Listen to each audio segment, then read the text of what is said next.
want to tell you something. Closer. Yeah, a little bit closer. Hi. Hi.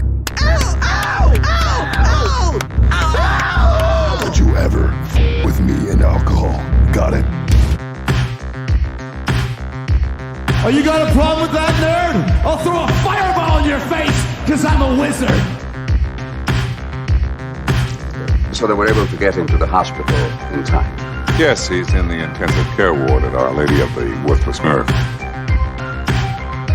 Oh, we've discussed this. Mornings are for coffee and contemplation. A! Why can't we be Universe A? Yeah! We won the best letter! We called it first. Besides, this place kind of feels like a B, you know? You have my sister. If not, would you like a margarita? Yeah, and when I see freaks in the street, I never, ever stare at them. And yet I'm careful not to look away, because I want to make the freaks feel comfortable. There's no crying! There's no crying in baseball!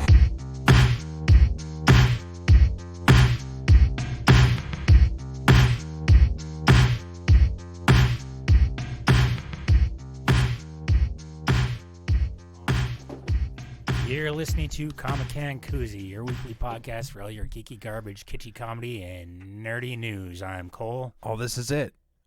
I'm Tayler. This is a day late and a dollar short, Cole. A day late and a dollar short. Yeah. That's what we should call this. That's what we should call the Tuesday when we record on Tuesday. Call it a day late. Our third podcast, Cole. It's called a day late and a dollar short. I was a bit under the weather yesterday, and I kind of feel bad because I think, we never even got a hold of Adam. No, he talked to me. Oh, good. Well, kind of. He was pissed at me. Why? He's like, what the hell? Why can't we? Oh, that was on Sunday, actually. He got a hold of me. He said, why can't we record on Sundays? I said, we can. Yeah, we should start doing that. Yeah, I'm totally down. Yeah, it makes things easier for him. For sure. I was under the weather yesterday. And whose fault was that, Cole? Probably mine. I went to bed I went to take a nap at 4. I got a text from someone I work with at like 4:30, like, hey, you want to go play pool? And it's just like 2 hours later I woke up. I was just like, sure, tell me when you want to. And never got back to me. Like, texted me about an hour later saying, look, I'm not feeling great either. I'm just gonna go to bed. And then like 9:30, you're like, are we casting today? I was like, I hadn't heard anything from anyone, so I just don't care. Right. I got to that point. Yeah, yesterday, I got home and I was waiting. I'm waiting, and I'm thinking. Oh, you were waiting for one of us to make the move. Ask when we were doing it. Well, actually, it's funny because I think I sent a text out or something about, hey, are we casting tonight? And I was actually just watching my security camera. It's like, all right, this guy's gonna roll up at any moment. No, I never got a text from you. Maybe I don't remember. I'm like, well, I guess they're not coming. So I sat and I did nothing. So I had no plans of coming on over here tonight. Well, yeah. Tell me why I'm here. Because you're a good friend. No, and I'm depressed. Just kidding. This isn't. This is an intervention. No, just kidding. No, I was watching Doom Patrol tonight, and I just came to this realization. And I guess I kind of had before, but gosh, what did I say to you? I said, why does the DCU suck so hard? Yeah. How can the DC suck? DCU, their movies suck this hard and their TV shows be this good. Because you and I collectively have been watching the Harley Quinn. Yeah, and then tonight I just got a hair up my ass and I said, I'm going to keep watching Doom Patrol. And you started watching Doom. There's no ice in there, Fritz. Just show them, Cole. Show them that there's nothing. No ice, buddy. Sorry. I know. It's a treat. It's a summertime treat, though. So, yeah, it's so good. The characters in it are so good, and they're so, just the heartfelt dialogue and just how heavy things are, and it's just done so well. Now you care about these characters. You're talking about Doom Patrol. Doom Patrol, yeah. And that is a great show. It's just it knows what it is. It's supposed to be silly. It's supposed to have some moments of comic book action, but it's a comic book TV show about silly characters that are chronically fucking up. And, yes, and they're trying, and there is growth throughout. Like, hey, look, I've done this wrong. I'm trying to do this better. You know, they're trying to grow as characters. But I don't know. It's just like it's just one heavy hitter after another, and you know, you go from that episode of when Brendan Fraser's what is his name? Robot Man goes into Jane's mind. Okay. Oh, Crazy Jane. She is a character that has, I think it was 37 split personalities. Yeah, so living in one body, and he has to go into the underground to save her. And that whole experience that he had to go through was just like, holy shit. Well, not him, but her, really, with like her creepy dad. And you know, I won't get too much into that, but just what she had to overcome. It's like, holy shit. And then the next episode, it's frustrating to me because you're so far behind. Yeah, and I'm on the next episode that comes out will be the last episode of this current season, which is either season 3 or 4. Okay. And I think what started off the Doom Patrol is I had texted you. I said, what did I say? Something about like, why is this so fucked up, or why is this? No, you just said, "God damn it." Oh, God damn it! And then you called me. That's right. And you're like, "What? What's going on?" And I got to the part where Neil, not Pierce Brosnan, but the other, whatever his character. I'm like, no way is he gonna fuck this cave woman. Yeah. And then sure enough, Cole, he fucked the cave woman, and I just said, "God damn it," because I saw it coming from a mile away. It's such a crazy, insane, stupid show, and it's so entertaining. Timothy Dalton's character. That's funny. He played. Never mind. That was Pierce Brosnan. Was Dr. Fate in the. I thought you were gonna Black say Adam movie. I thought you were gonna. Well, he was also not Doctor Who. Damn it, James Bond. Yeah, were. Yeah, because I got the James Bond actors confused. Yeah. So, but no, but my whole thing was like, here is you were asking how can the DC movies suck so hard? Yeah, and their TV shows be this good. Yeah, it's because the people who run these shows, like that Harley Quinn show, Doom Patrol, Titans to a lesser degree. Titans, they have an understanding, but they're really going in. They really started off badly pushing it. The Marvel universe, Marvel Cinematic Universe, even those Arrowverse TV shows. The people who definitely Batman the animated, that whole the DC animated universe that started off with 90s. Batman the animated universe. Yeah. And then it went to Superman, and then more Batman shows, Batman Beyond, the Justice League Unlimited. That was run by Bruce Timm, who was a comic book writer. All of these shows, the reason why they are good in the DC universe is not that their real action movie universe or whatever, is because the people who run those other universes, those other shows, have a fundamental understanding of the characters, right? Okay. Whereas the DC extended universe or whatever it was called, the first person who directed any of those movies was Zack Snyder. Okay, and his first movie was Superman. He did not have an understanding of what Superman is. Superman and Zack Snyder at the time, I mean, he was kind of a hot item, right? He had just done like 300, right? He had done 300. He had done The Watchmen. Watchmen had very mixed reviews from comic book people, fans. I really like those movies, though. I will say that I did really like that movie. Zack Snyder does not have a fundamental understanding of who Superman is. Okay, he thinks Superman is this moody character, you know? Sure. And he's not. Superman is hope, you know?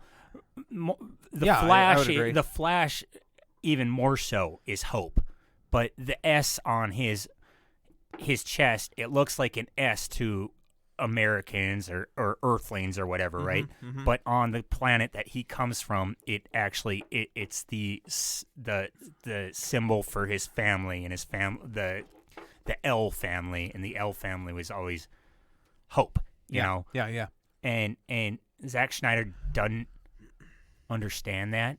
That's why Superman not smiling in that first movie, The Man of Steel, and that wasn't a horrid movie. No, I actually liked it, and I thought that maybe. But Superman not smiling is just like, and the whole thing where like his parents, Superman's parents, Ma and Pa Kent, like Kevin Costner and the hot chick, the hot old lady. Sure. Not Diane Keaton, no, the hot old lady. But anyway,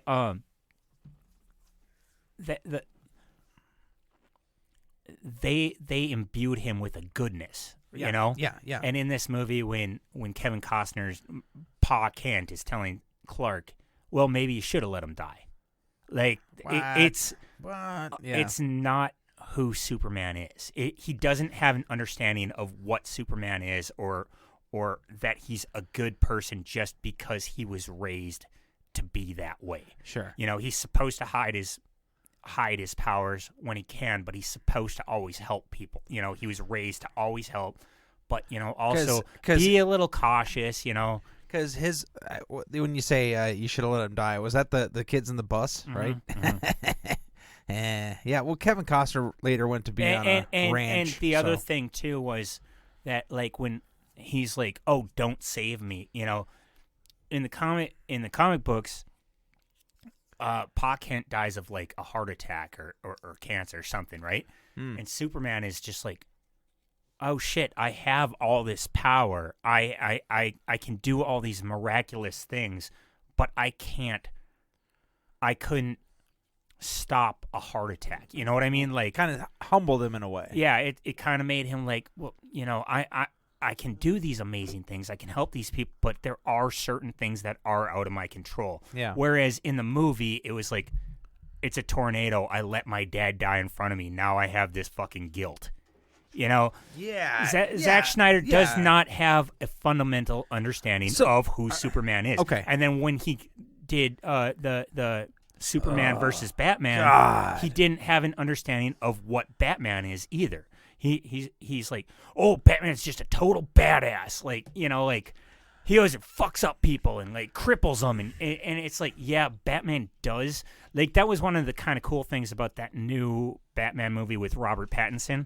Was really, that first scene when he comes in and he beats that guy, and the guy's already down, but he gives him those 2 extra hard punches. Yeah. Robert Pattinson understands that Batman is a scary fucking character. Yeah. But there is nuance to it. Like, yeah, those 2 extra hard punches are to ruin that guy's life and make him always think like, but then he says, I am vengeance. That and that is to warn that guy, hey, you keep this shit up, I'm coming back for it, you know. Yeah. Whereas in the Ben Affleck version with Zack Snyder directing it, he's just doing it because he can. There's no lesson behind, like, I'm going to smash this guy's head through wooden crates and, you know, give him terminal brain damage, and there's no lesson behind it. It's just because it looks cool on film. Yeah, I get that. But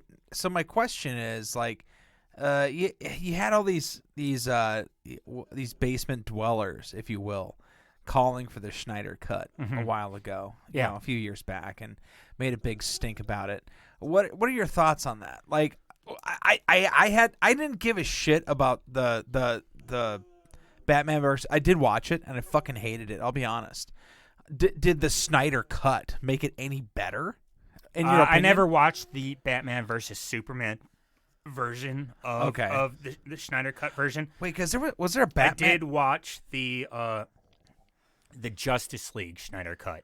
Oh, that's the one I'm thinking of. And okay. It the CGI was better, and there was extra parts that kind of, helped with the story.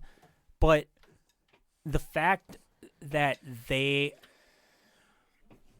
it wasn't the original cut. The original cut was his cut, right? Right. They had to bring these guys back to do reshoots because he's like, oh, shit, my first movie sucked. Maybe had I listened to the critics and expanded on this and expanded on that, Well, then fuck him. Well, and also they brought in, didn't they bring in a different director, Joss Whedon or something, Joss Whedon. Yeah, I think you're right. So Which I do like Joss. A lot of his cuts, a lot of what Snyder wanted originally never was filmed. So yeah, I guess that's why they did the reshoots. But it was a movie that wasn't good enough to be saved to begin with. Well, yeah, that's what I'm asking. Like, what was even the point? That's the thing. Like that's why I liked the first Wonder Woman movie that came out with Patty Jenkins. Yeah, she understood what Wonder Woman was.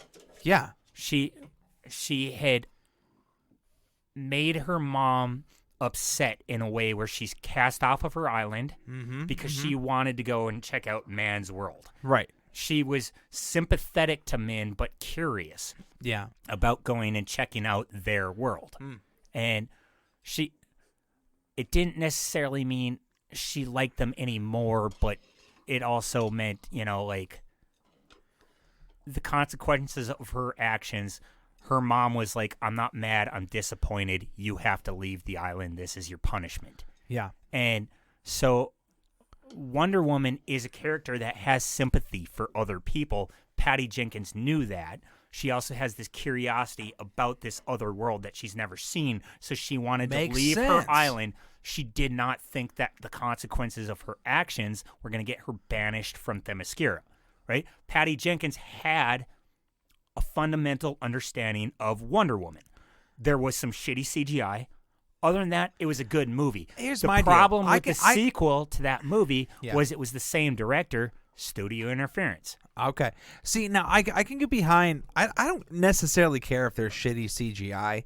I mean, that affects things a little bit. I mean, if it's like way shitty, yeah, it might be hard to stay in the moment. But for the most part, suspension of disbelief. Right, helps. right. If it's a good story, It was a good story. I'm not really gonna pay much attention to, the shitty CGI. I am gonna pay attention to it if there's nothing else to pay attention to. And like you said, with that 1984, I wanted that to be so. I wanted that so bad to be good. Wonder Woman. That first Wonder Woman movie was pretty good. It was. It I had shows fun. that the director understood who the character was. Yeah. And then it comes to the sequel. Then they started getting all this studio interference. So where I gotta ask. Well, yeah. Here's my question now. Where the studio is directed by these people who aren't, or the studio notes are coming from people who don't read the comics. They're executives for Warner Brothers. And they're saying, well, this is what worked in Marvel. We want you to do this. We want you to do that. And you start putting in these notes from people who don't understand what makes a good story. They're not creative people. They're, that's... They're trying to play it safe, maybe? I don't know. So here's my thought. Here's my question. Mm-hmm. I had heard... Okay, let's start from... Batgirl got the kibosh. Okay. They had the movie basically fucking filmed. The movie was done. The only thing that wasn't finished was sound. Right. They scrapped it. Put a kibosh to it. We're done. We're not going to do this one. Okay. I mean, I understand from financials perspectives, sometimes that has to happen. It sucks, but whatever.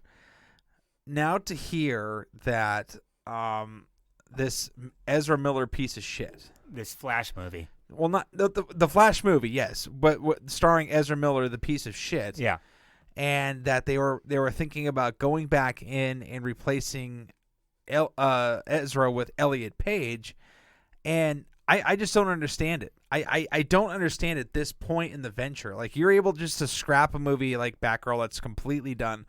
Why in the fuck are we thinking about? I hadn't heard this. Yeah, and I have no idea, Taylor.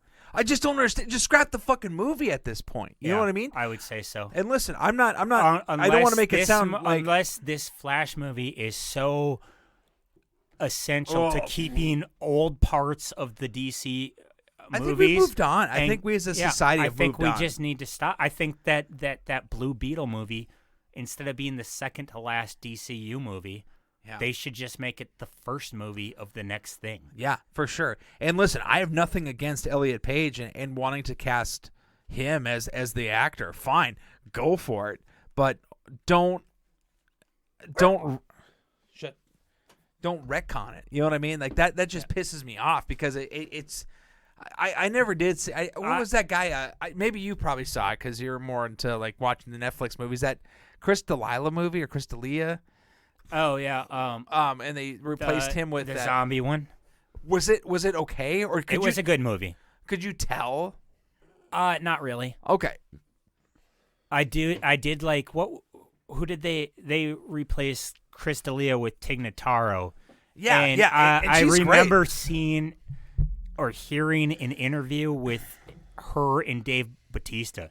And Dave Bautista was like, I've never actually met you. You know, like, right. Like I was in this movie with you. We had lines together. They showed us on screen, but I've never met you. It's so great to meet you. You did such a great job. You know, like that was actually really funny to me. How excited he was to meet this person that he was in a movie with, that he had scenes with, that he had never actually seen before. Yeah. Oh, it's wild. It's crazy, man. And this is kind of our day and age. You know, that's why James Gunn, his Suicide Squad movie was good, was because he understood that the Suicide Squad is a bunch of morons. And they're fuck ups. They got caught. They're villains. They're bad people. And they're screw ups. They got caught. They're not A-list villains. Right. They're like C-list villains. Sure. He just takes the silliness and follows it. He understands that Colonel Rick Flag is a good dude. Yeah, okay. But he also is not that powerful. Like, he's a good leader and stuff, but he's not a powerful guy. He's just a human who's just doing the best he can with bad people. Right. So I had Black Adam is another example of someone who is in charge of a project who doesn't understand who his character is. The Rock. The Rock did not understand who Black Adam. He was. I know he wasn't the director. He was in charge of that project. He'd been making that project since 2008. I told you a year and a half ago. Yeah. This project has been going on for so long that it's going to have to be bad. It's going to suck. And it's because The Rock had no idea who Black Adam is. Black Adam is not a good guy. He's not really a redeemable character. He loves his country in a toxic way. Like in that movie when they were saying, like, he sat on the throne, he's like, I'm not the ruler, right? I've never seen in the comic it, books. Yeah. In the comic books, he is the ruler of Kahndaq. He's a dictator. You know, he's like, I'm not the ruler, I'm the protector. Yeah, he is the protector. He protects from outside the country, but he also says exactly what's going to happen inside the country. Whatever you say, bro. He's not a forgivable, redeemable person. He's the Saddam Hussein. Kind of. He's almost more like a Kim Jong-un. Oh, really? Yeah, and that's who his character is. And The Rock thought, I'm going to take this character who is about as powerful as Superman. I'm going to make him a character that's a bad guy, but in the movie he makes him like somewhat forgivable, somewhat redeemable. You can see his side, but he is not a good, he started off a good person, but after being alive for so long throughout the centuries, so he was corrupted by his own power and just seeing how the world is, and he just didn't have faith in humanity anymore. He lost his own humanity. So who is his well, not nemesis, but I mean, I'm sure if he's that kind of a character, who is his yin to his yang? Captain Marvel, Shazam. Oh, okay, gotcha. Shazam is the bright. He's the same. He's the exact same character with the same powers. Different gods imbue him with his powers, but he is the bright hero. Whereas Black Adam no longer really has his humanity because he has seen what other humans are like, and he has no faith in humanity anymore. He thinks he knows better on how humans should live. Okay, I got it. So here's in the comic books, Batman is said Black Adam was part of the Justice League of America for a short time. Okay. And like 10 years later, a writer had Batman tell Black Adam, like, you are the only person that I was ashamed to share membership of the Justice League of America with. Wow. And Batman fights crime using fear. Yeah. And Black Adam runs his country using fear. So if Batman is telling you that he was ashamed to be a member of the same club as you, that's pretty shitty. You know, like, that's a fucking dunk. He dunked on you. Yeah. Like, definitely. God dang it. All right, I'm going to take a whiz, grab a beer. I need to take a whiz, and too. we come back. I got something to talk. I want to continue this conversation about television, I guess, in general, but about the DC. I actually have a show that I just finished yesterday that I want to talk about where they understand the fundamentals of comic books, and you're going to laugh your ass off at me. All right, we'll be right back. All right. Oh, back. No, what I want to talk about with the with Doom Patrol and why I kind of stopped watching it, you know, for a period there. And why I decided, hey, maybe I'm going to give this another shot, was formulaic television. Okay.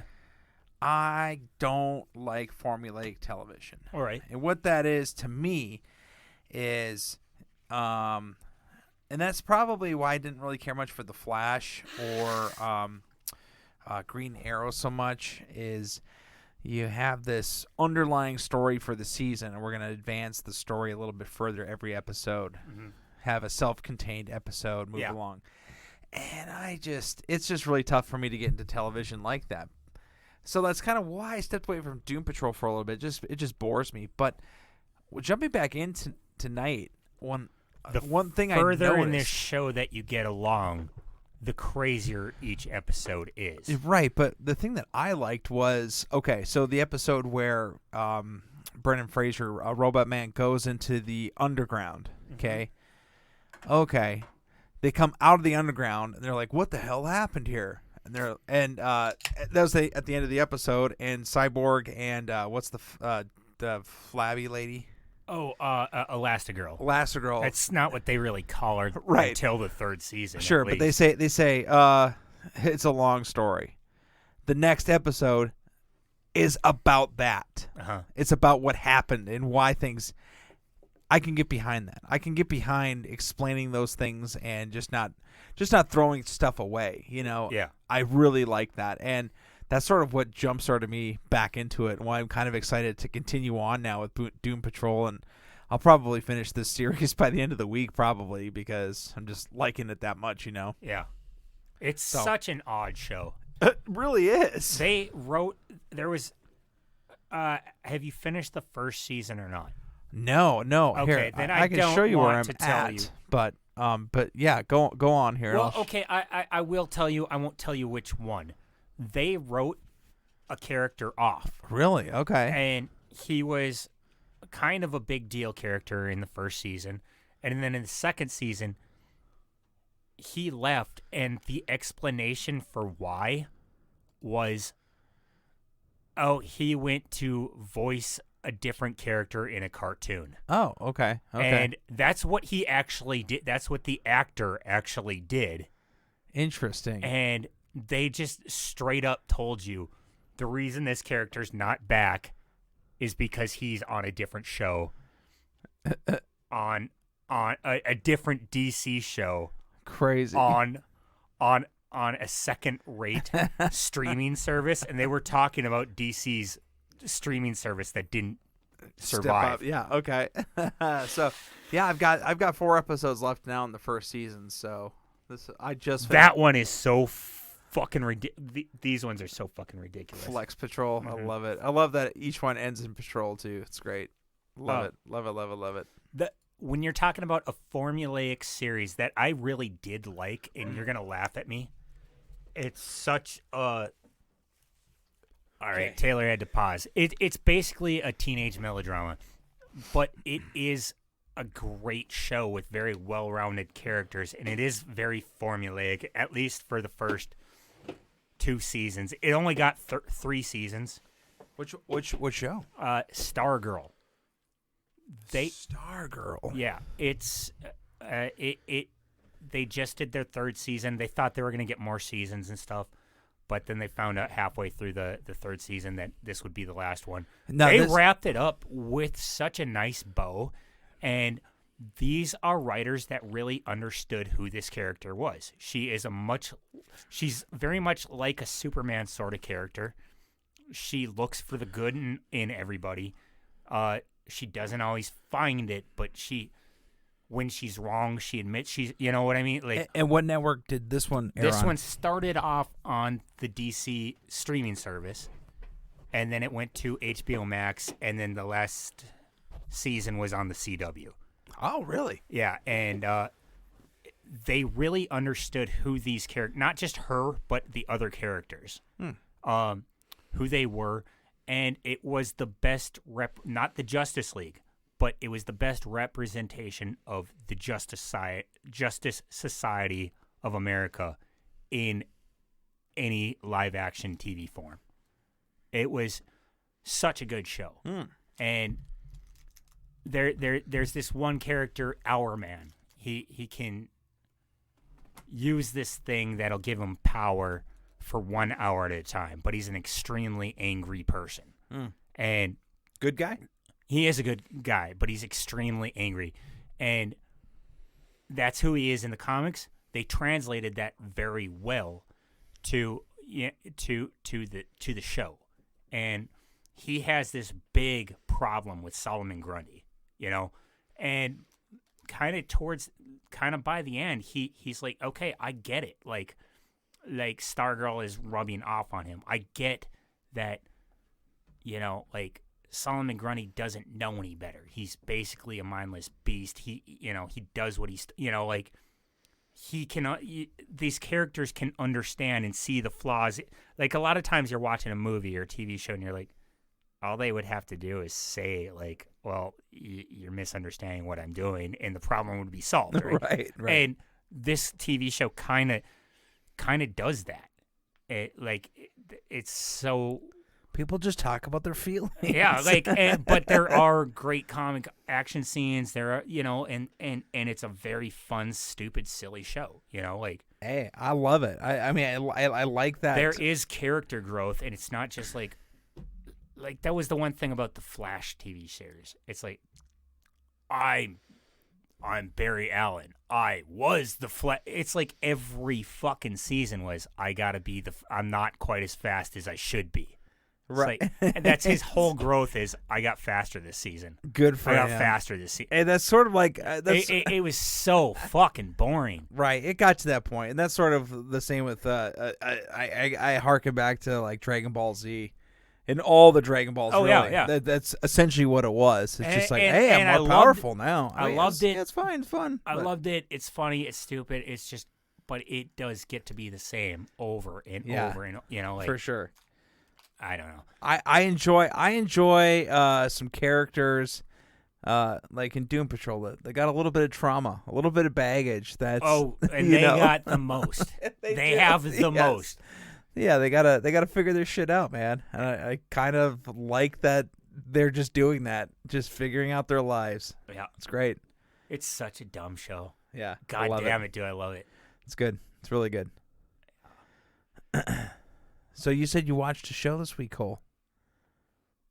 No, I just finished that show up. Stargirl. That Stargirl. Oh, I just finished the last episode. Gotcha. Did you tear up at the end? No, but I really did think that it was wrapped up super nicely, considering they thought they were going to get another season. They wrapped it up so goddamn well. And they also left it open for, hey, if something happens and we could. Hey, Netflix, here we are. No, well, I know. They won't deal with Netflix. It's Warner Brothers property. So. Ugh. But I don't know. Why the DC movies didn't work was because it was run by a person who fundamentally doesn't understand the characters. That's my argument. Yeah. That's why so many of these other. That's why the MCU worked. As big of a piece of shit as Joss Whedon is supposedly behind the scenes and stuff. Yeah. At least he understood who these characters were. So my question is, what the fuck are they doing then? You know, how hard would it be to like pick up a fucking comic book and just read it? Well, what I think is why you have these great writers who already work for your company writing these comic books. They understand the characters. Why aren't you allowing them to at least chime in on these movies? Well, and maybe, gosh, I would love to sit down and talk shop with writers and just and maybe there's people out there, maybe there's interviews out there where, you know, people that have written for Batman, written for Spider-Man, written for these people for all these years, and they're just like, what the fuck are you doing? This was never our intention with this character. I don't know. It just seems like there's an established character like Batman, let's say, and they just think they know better. Like, well, we got Joe Schmo that wrote on 50 First Dates. He can write for this movie. Or I've got this Emmy Award winning writer for this series. He can write on this episode. Or whatever. Is that what it is? Is it more clout within that fucking industry? I don't know. I'm not sure. Like, how do you know better than a fucking comic book writer is my question. That's I don't know. Who was the one who directed the Christian Bale Batman movies? Nolan. Christopher Nolan. Yeah, Nolan. He understood Batman mostly. The one thing that kind of I was like, was in the first one, Batman Begins, was he understood that Batman doesn't kill. Okay, yeah. But there was that one line that always bugged me was, just because I can't kill you doesn't mean I have to save you. Batman always tries to save everyone. He might beat the living fuck out of them and traumatize them for life, but he never tries to let anyone die, you know? And those movies were amazing. That dude did understand who those characters were. Okay. You know? And I know Heath Ledger got to do a whole bunch of his own ad-libbing and working on the Joker. Heath Ledger understood who the Joker was. He is chaos in human form. Okay. You know, like he said at that point, like, I don't have a plan. He always had a plan, but his plan was, I'm going to cause as much chaos as possible. You know what I mean? Like, sure. Here's the order of my plan. Chaos. Okay. You know, Cole, I got a fun little thing here I just pulled up. Here, I'll put it on your TV here. Okay.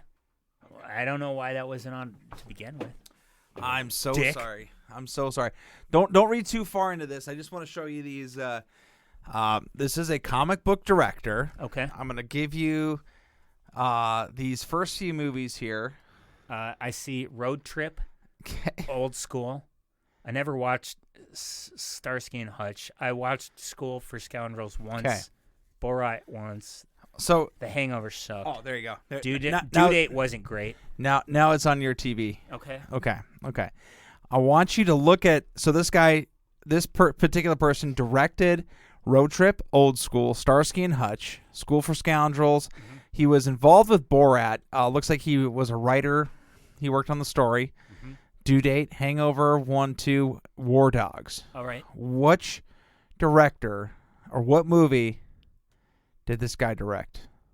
Superhero. We're up to 2016. Yeah, I think if I go to the next one, it'll reveal what he did. Is this David Ayer? This is Todd Phillips. Okay, what did he direct? So I just want to know if you thought this individual had a good grasp for the character, the Joker. He did the Joker with Joaquin Phoenix. I want to say I thoroughly enjoyed this movie. I thoroughly enjoyed the performances and what Todd Phillips got out of everyone. Yep. And I thought as a Joker, he was great. Yeah, he did a great job in that movie. What did you think about the direction of the movie overall as a comic book aficionado? I think that this guy has a very unique take on the Joker. And the cool thing about the Joker is the Joker in the comics is an unknown character. Nobody knows his name. Nobody know. Okay.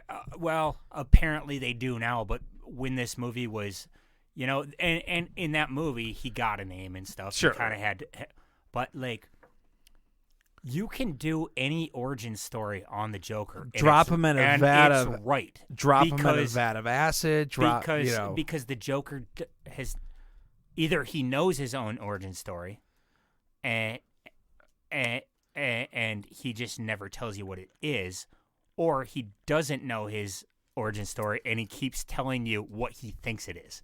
He's an unreliable narrator. So that's the really cool thing about doing a backstory on the Joker is nothing is really wrong.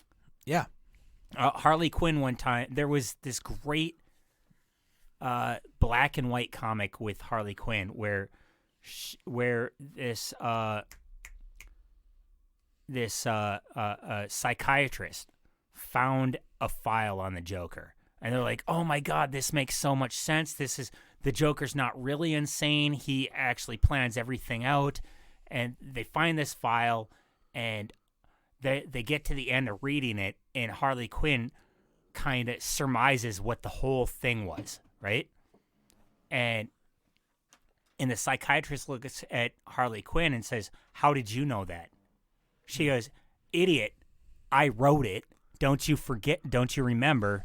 I was a psychiatrist. I wrote that paper. I was his doctor." Yeah. And they're like, "Oh, well, this might be completely true, but we have to throw it in the trash because it was written by another insane crazy person. We don't know." And now you have two unreliable narrators. Like that's the really cool thing about the Joker is you can pretty much write anything you want. Sure. On his backstory, and it's always true or it's never true. And you know what's interesting is I just pull up this Joker Folie à Deux for the second one, but what I really, really like about this, the Joker 2019, is what they put here on Wikipedia is an American psychological thriller. It really was. It wasn't a comedy. It wasn't a comic book movie. No, it was so.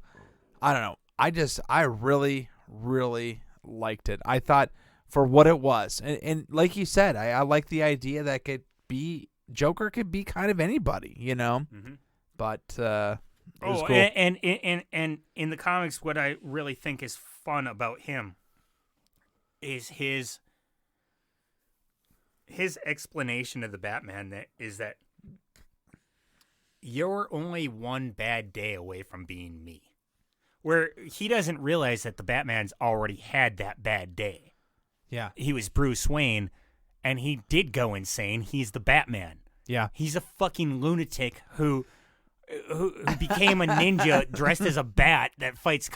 He doesn't realize. No one really puts that into context. They really just think, "Oh, Batman's hey, Batman, a fucking lunatic. Batman's just doing a good deed. Fuck off. He's a fucking he's a lunatic." Yeah, he's the most insane hero of the heroes. You know what I mean? You know what I'm gonna do? What's that? I got trauma. I got childhood trauma.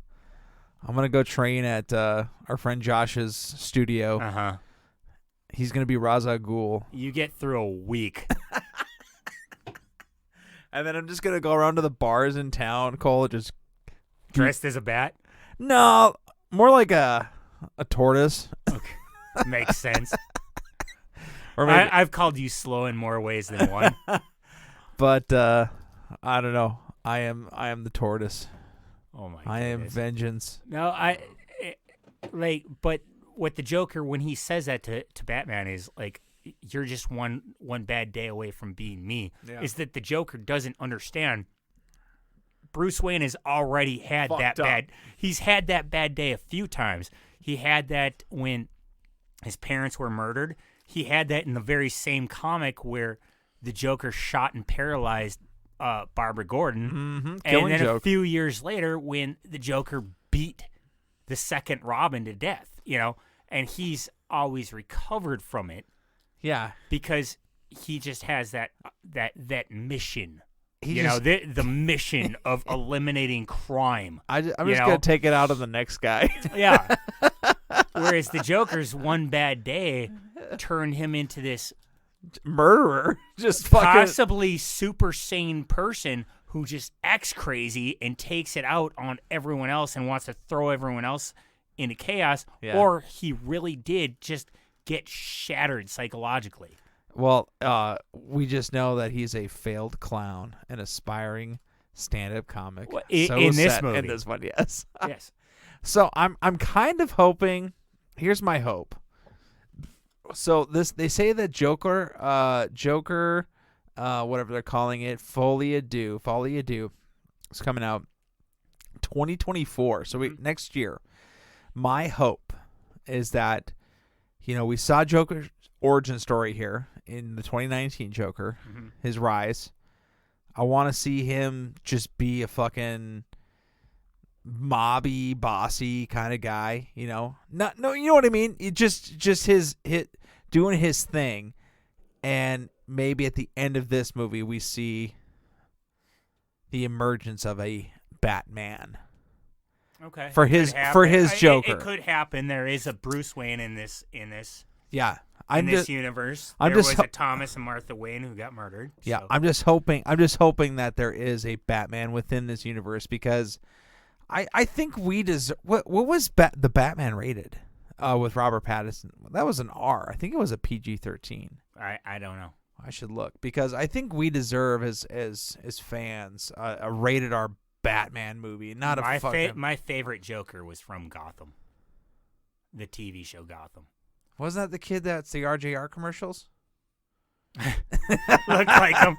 It was the kid from Shameless, but yeah, it looks like the kid from the RJR billboards. Yeah. Sorry. Not as creepy. Not as creepy or rapey, for sure. For sure. Wait, who is it? What do you mean? The name of the guy from Batman, or the name of the guy from the RJR billboards? I was asking, who's the creepy one? You said not as creepy and not as rapey. I'm like, wait, which one's the creepy and rapey one? The guy from the RJR billboards. Okay. Oh, Jesus Christ. Fuck that little pecker. What's the rating on this? Was it rated R? No. Yeah, see, this one was still PG-13. We deserve an R-rated Batman. I don't think we need it. But you can. Yeah, we could have it, but we don't need it. We need to be X-rated, Cole. X gonna give it to you. Gonna give it to you. And then he's just plowing Selena Gomez. Wait, what? What? Why? Selena Kyle? Yeah, the Catwoman? That's who I meant. You know who I meant. No, I don't. I think you're into little chicks. Jesus. Hey, well, that's the way she goes. All right. So for this, this was the nerdiest Comic Can Coozie we've done in a long time. There are probably listeners that this wasn't their cup of tea. They can fuck Go off. Fuck yourselves. We had fun. Because we were having fun and talking about the shit we wanted to. So yeah. Up yours. Up yours. You want to watch some cartoons? Yeah, we can do that. Comic Can Coozie, I'm Cole. I'm Tyler. Tyler.